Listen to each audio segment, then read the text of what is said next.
Perumbavoor വാഴക്കുളത്ത് 75 kilo കഞ്ചാവുമായി 5 പേർ പിടിയിൽ. ട്രെയിനിൽ കടത്താൻ ശ്രമിച്ച 2 ഒഡീഷ സ്വദേശികളായ യുവതികളും ആലുവയിൽ നിന്നും പോലീസിന്റെ പിടിയിലായിട്ടുണ്ട്.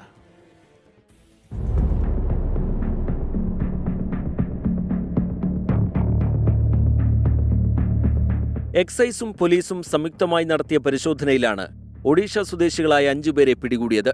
ബാഗുകളിൽ വലിയ പൊതികളിലാക്കി സൂക്ഷിച്ച നിലയിലായിരുന്നു കഞ്ചാവ്. പ്രതികൾ മുമ്പും സമാനമായ കേസിൽ പിടിയിലായിട്ടുണ്ട്.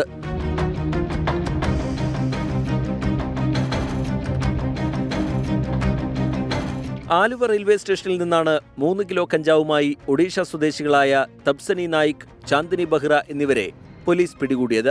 2 കേസിലും പ്രതികളെ റിമാൻഡ് ചെയ്തു. ഇതര സംസ്ഥാനങ്ങളിൽ നിന്ന് ആലുവ റൂറൽ മേഖലയിലേക്കുള്ള ലഹരിക്കടത്തിന് തടയിടാൻ പോലീസും എക്സൈസും പരിശോധനകൾ ശക്തമാക്കിയിട്ടുണ്ട്. 24 കൊച്ചി.